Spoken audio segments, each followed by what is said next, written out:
A todos los estudiantes que han decidido tomar la asignatura de Historia de la Iglesia 2, les doy la bienvenida. A través de los siguientes minutos vamos a explicar la condensación de Historia de la Iglesia 2. Tiene un comienzo a partir de la Reforma de 1517, comienza en 1517 y termina en nuestros días actuales, ¿no? Toda esa gama de historia, teología, durante estos años es la que vamos a narrar. Prácticamente son 500 años y un poquito más de existencia del protestantismo. Pero los problemas no solamente son del protestantismo, sino también de la Iglesia en su conjunto. En esta primera sesión quisiera desarrollar el contexto de la Reforma.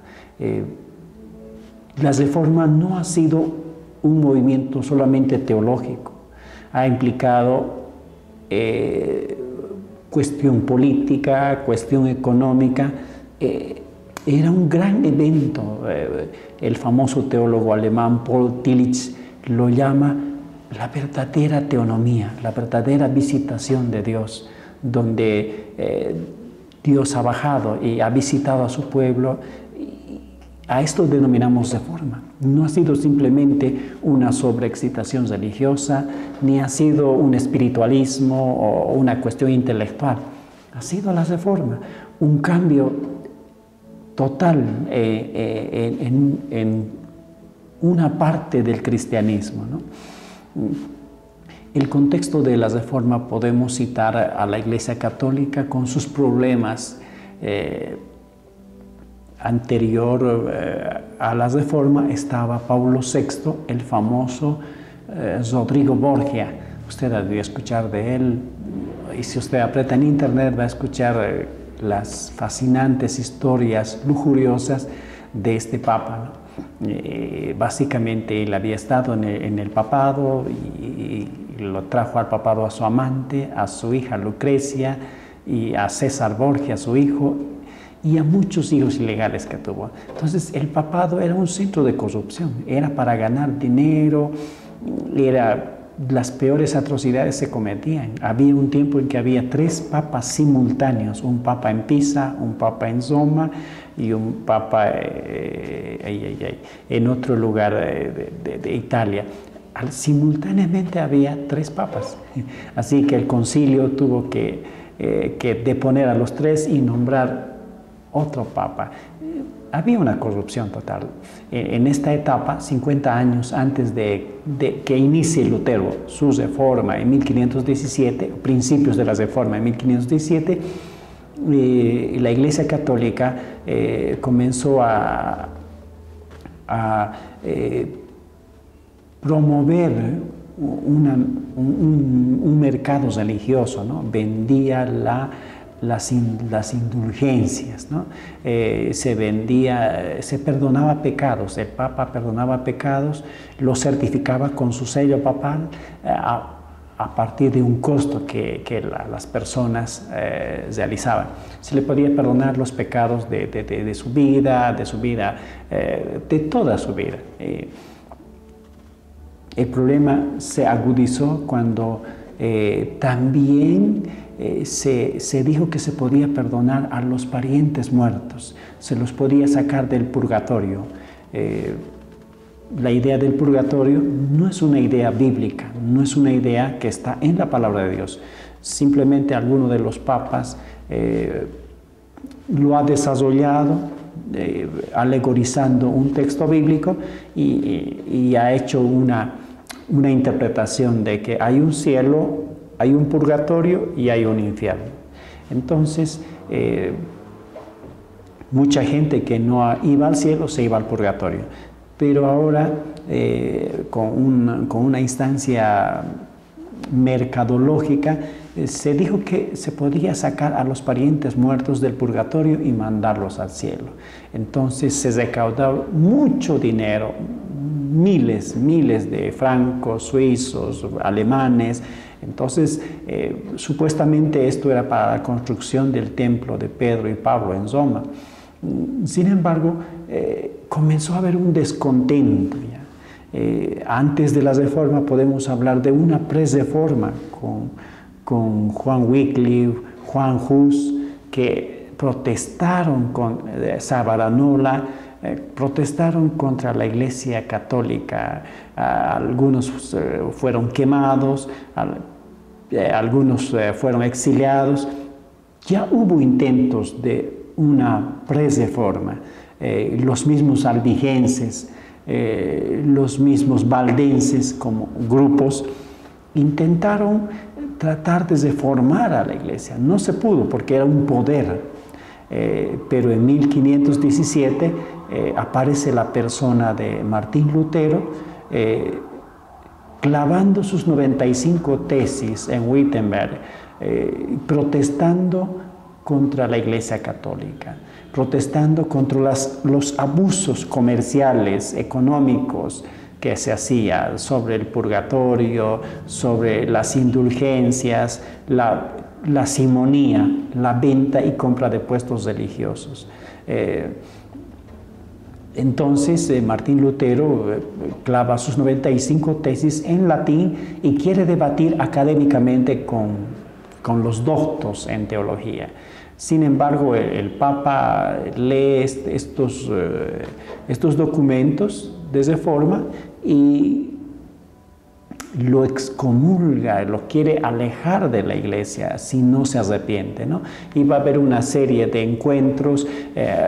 Lutero va a pedir ayuda a Federico el Sabio, su gobernante, un alemán, y también va a tener características de una oposición entre Alemania e Italia. Entonces, como digo, la Reforma tiene que ver con muchas cuestiones, no solamente religiosas, sino también políticas, económicas. En Europa se está dando en este tiempo un periodo de absolutismo, donde los monarcas quieren concentrar el poder y gobernar básicamente solos, dejando a un lado sus parlamentos, porque durante la Edad Media no les había ido bien esta forma de gobierno. El parlamento le controlaba al rey, pero en el siglo XVI hay un periodo de absolutización, cuando el monarca o los monarcas quieren concentrar todo el poder en sus manos. A esto denominamos absolutismo. Entonces, ahí está esta cuestión de absolutismo, y también la Iglesia Católica está en un pleno debate, el poder espiritual y el poder secular.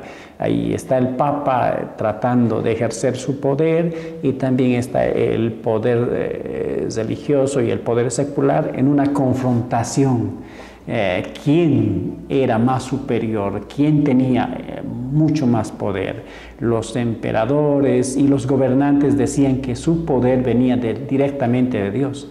El Papa decía que él era el elegido por Dios, y sobre él estaba toda la autoridad y toda la ley. Entonces ha habido un cierto tipo de disputa. Martín Lutero proclamó en 3 libros, lo que llamamos libros menores. Libertad Cristiana, uno de sus libros; otro de sus libros llamado A la Nobleza; y el otro libro, Cautividad Babilónica de la Iglesia. Estos 3 libros menores ya profundiza el pensamiento. Él identifica al Papa como el anticristo, técnicamente. E interpreta también a los curas y a todo el prelado como asistentes de ese anticristo. Y él llama a los príncipes de Alemania a ocupar el puesto que los sacerdotes habían dejado. Entonces, Alemania le apoya a Martín Lutero y se desarrolla, con esta protección de Federico el Sabio, se desarrolla la Reforma en Alemania. Luego la Reforma va a expandirse a Escocia, a Ginebra, y una generación después va a estar el famoso reformador Juan Calvino, francés, pero la Reforma lo va a desarrollar en Ginebra. También podemos citar a Juan Knox, y a otros muchos que en los Países Bajos van a llevar adelante la Reforma. En síntesis podemos decir que la Reforma trae una bendición, pone adelante la palabra de Dios, pone como autoridad la palabra de Dios. Martín Lutero, leyendo el pasaje de Romanos 1:8, llega, el justo por la fe vivirá, llega a darse cuenta que no necesita pagar limosnas, no necesita por obras ganar su salvación, sino que la salvación es por gracia. Y desarrolla a partir de este texto y su lectura de Romanos la teología de la justificación. Él es el que ha comenzado la Reforma protestante. Le va a seguir una generación después el famoso reformador Juan Calvino.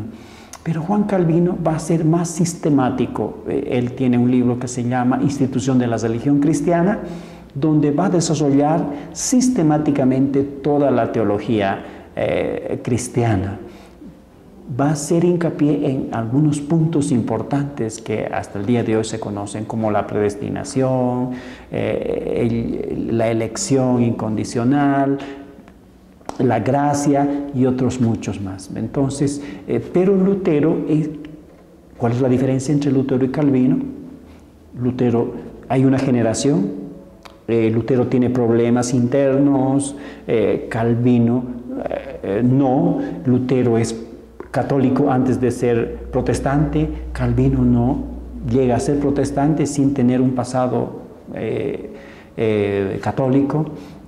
El otro, Calvino, es más sistemático y Lutero es más pastor, aunque también Calvino es pastor de Ginebra.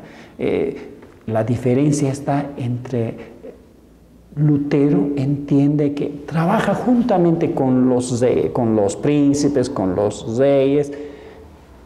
En cambio, Calvino entiende que los reyes tienen una función, pero sobre todo está Dios y la palabra, y como que él está un poquito más. Luego, después, sus discípulos van a tomar un color al hipercalvinismo que se va a llamar movimiento teocrático, que también podemos verlo hasta el día de hoy, los movimientos teocráticos que se dicen hallar su pensamiento en el calvinismo de Ginebra.